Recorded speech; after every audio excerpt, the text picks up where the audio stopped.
혹시 지금 우리가 사는 방식이 정말 최선일까? 이런 생각 해보신 적 있나요? 전 세계 곳곳에서 바로 그 질문에 대한 답을 직접 만들어가는 사람들이 있습니다. 이들이 일군 생태마을, 과연 더 나은 세상을 위한 현실적인 청사진이 될 수 있을까요? 오늘 그 가능성을 함께 들여다보겠습니다.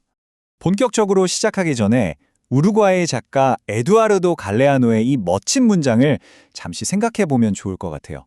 생태마을이라는 게 어떤 완벽한 유토피아를 쫙 만들어내는 게 아니라 더 나은 삶을 향해서 끊임없이 걸어가는 그 과정 자체라는 걸 정말 잘 보여주거든요.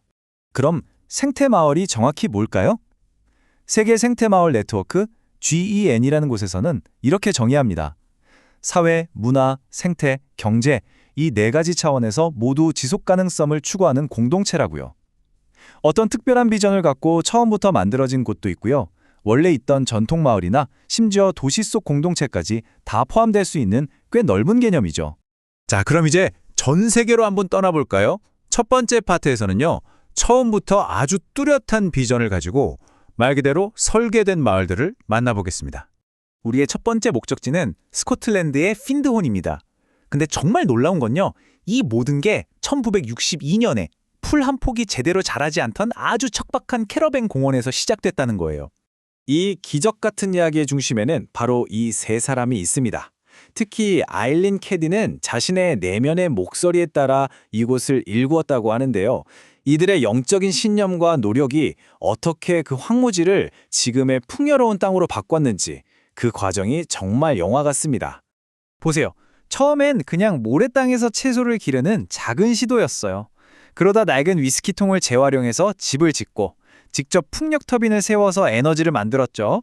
심지어 식물하고 미생물로 폐수를 정화하는 리빙머신이라는 진짜 혁신적인 시스템까지 개발했습니다. 결국 이런 노력들이 모여서 1995년에는 세계 생태마을 네트워크를 탄생시켰고 전 세계에 큰 영감을 주게 된 거죠. 자, 이제 비행기를 타고 인도로 가보겠습니다. 이곳은 1968년에 세워진 보편적 도시 오로빌입니다. 인류의 화합과 영적인 성장을 목표로 하는 정말 독특하고 특별한 곳이에요. 오르빌은 철학자 스리 오로빈도의 비전에서 출발해서 지금은 무려 50개가 넘는 나라에서 온 사람들이 함께 살고 있습니다. 이들이 힘을 합쳐서 거대한 황무지를 살아 숨쉬는 생태계로 바꿨고요. 더 놀라운 건 돈보다는 나눔과 기여를 중심으로 하는 선물 경제를 실험하고 있다는 점입니다. 정말 거대한 사회 실험이라고 할 수 있죠. 지금까지는 어떤 이상적인 비전에서 시작된 마을들을 봤잖아요. 이번엔 좀 다릅니다. 살아남기 위한 절박함이 어떻게 놀라운 혁신으로 이어졌는지 그 현장으로 가보겠습니다. 바로 콜롬비아의 가비오타스를 만든 파울로 루가리라는 인물입니다. 이 사람 목표가 정말 대담했어요. 만약 콜롬비아에서 가장 척박하고 힘든 바로 이곳에서 지속 가능한 마을을 성공시킨다면 세계 어디서든 할 수 있는 거 아니냐? 이런 생각이었죠. 그래서일까요? 사람들은 그를 세상의 발명가라고 부릅니다. 잠시 후에 그의 기발한 아이디어 하나를 보실 텐데요. 이 별명이 결국 과장이 아니라는 걸 바로 아시게 될 겁니다. 바로 이겁니다. 시소 펌프. 아이들이 그냥 신나게 시설을 타면서 놀기만 해도 마을에 필요한 물이 펌프로 길어 올려지는 거죠. 정말 기발하지 않나요?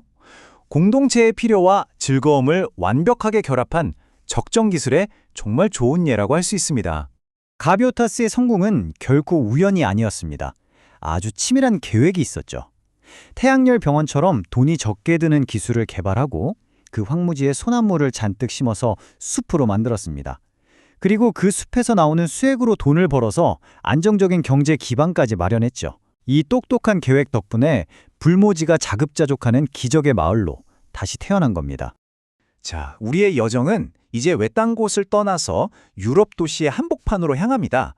도시 안에서는 지속 가능성을 어떻게 실현할 수 있는지 그 모델을 한번 살펴보려고 해요. 여기는 독일 프라이부르크의 보봉지구입니다. 원래는 군부대 막사가 있던 곳이었는데 시민들이 직접 나서서 우리 손으로 친환경 동네를 만들자 하고 재개발한 곳이에요. 모든 게 정부가 아니라 시민들의 주도로 시작됐다는 게 핵심입니다. 그리고 그 결과가 바로 이 모습입니다. 삭막했던 군 막사는 온데간데 없고 차 대신 사람과 자전거가 주인인 활기차고 푸른 동네가 만들어졌죠? 보봉이 얼마나 대단한지는 이 그래프 하나로 설명이 됩니다. 왼쪽이 독일 평균 주택의 에너지 사용량이고 오른쪽이 보봉 아파트예요. 차이가 보이시나요? 무려 10배가 넘게 차이가 납니다. 패시브 하우스 같은 초저에너지 건축 기준을 아주 엄격하게 적용한 덕분이죠. 이건 정말 놀라운 성과입니다. 자, 이제 마지막 장소로 가보겠습니다. 이번에는 완전히 새로운 마을을 짓는 게 아니라 이미 있는 도시를 그 안에서부터 바꿔나가는 또 다른 접근법을 살펴볼 거예요. 마지막 주인공은 영국 토트네스에서 시작된 전환마을 운동입니다. 이 운동은 기후변화나 석유 고갈 같은 거대한 위기에 맞서서 정부만 기다릴 게 아니라 우리 동네부터 뭔가 해보자 하는 움직임에서 시작됐어요. 지역 공동체가 스스로 해답을 찾아 나선 거죠. 그래서 이들이 세운 목표는 정말 야심차입니다.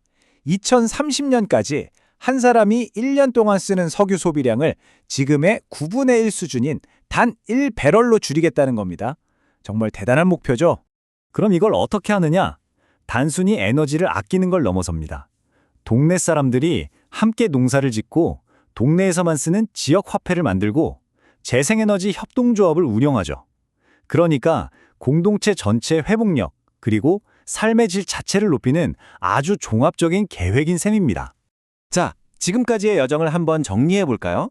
스코틀랜드의 영적인 공동체에서 시작해서 인도의 인류 통합 실험, 콜롬비아의 적정 기술, 독일의 지속 가능한 도시, 그리고 영국의 공동체 회복력까지 우리가 들른 곳마다 더 나은 세상을 만드는 각기 다른 열쇠들을 발견할 수 있었습니다. 이 공동체들은 분명히 보여줍니다. 이런 삶도 가능하다는 걸요. 그럼 이제 질문은 우리에게로 돌아옵니다. 이 멋진 아이디어들을 우리 동네에 가져오기 위해서 우리가 지금 당장 함께 내디딜 수 있는 그 첫걸음은 과연 무엇일까요? 한번 생각해 볼 문제입니다.